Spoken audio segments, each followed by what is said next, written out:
کہتے جوانی مستانی ہوتی ہے، یہ شباب کے لمحے آوارگی کے لمحے ہوتے ہیں، انسان کنٹرول نہیں کر پاتا، لیکن اگر اللہ کا خوف اس کے سینے میں ہو، اس کی محبت اس کے رگو ریشہ میں محو نفوذ ہو،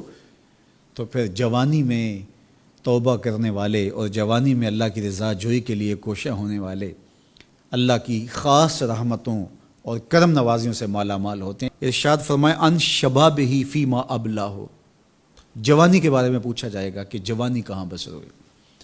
بعض نے یہاں ان جسدہ فیما ابلاہ،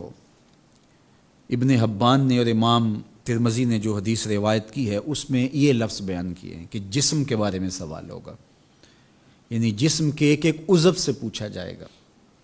تم سے پوچھا جائے گا تمہارے ہاتھوں نے کیا کیا، تمہاری آنکھوں نے کیا کیا، تمہارے کان کیا سنتے رہے، تمہاری زبان کیا بولتی رہی، تمہارے قدم اٹھ کے کن راہوں کا سفر کرتے رہے، تمہارے ایک ایک عضو بدن کے بارے میں تم سے پوچھا جائے گا۔ عمر کا ذکر بھی ہے اور جوانی کا ذکر بھی ہے، تو جب عمر کے بارے میں پوچھ لیا گیا تھا تو پھر جوانی کا الگ سے کیوں پوچھا گیا؟ تو کہا کہ جو جوانی ہے یہ عمر کا خلاصہ ہے، اور عمومی طور پہ گناہ کی زندگی جوانی کی زندگی ہوتی، اور جس نے جوانی کو سنبھال لیا اس کا بڑھاپا بھی خوبصورت ہو گیا، اور جو جوانی کو سنبھال نہ سکا تو اس کے پلے پھر باقی بچا ہی کیا۔ اسی لیے ایک روایت میں آتا ہے ان اللہ یحب الشاب التائب، اللہ تعالیٰ جل شانہ توبہ کرنے والے جوان سے بہت زیادہ محبت فرماتا ہے۔ نوجوان شخص جب توبہ کرتا ہے خوشی سے اللہ کا عرش بھی جھومنے لگتا ہے، فرشتے بھی آفریں آفریں کرنے لگتے ہیں، یہ کون شخص ہے؟ تو جوانی کی توبہ اللہ کو بہت محبوب ہے۔ اسی لیے ارشاد فرمایا گیا کہ وَشَابٌ نَشَأَ فِي عِبَادَةِ اللَّهِ، وہ جوان جس کی جوانی اللہ کی عبادت میں گزرتی ہے، کل قیامت کے دن جب کوئی سایہ نہیں ہوگا اللہ اس جوان کو اپنے عرش کا ٹھنڈا سایہ عطا فرمائے گا۔ تو جوانی کو سنبھال کے رکھنا، یہ پوچھا جائے گا کہ تو نے جوانی کیسے گزاری۔ دعا کرو کہ قیامت کے دن جب ہم سے سوال ہو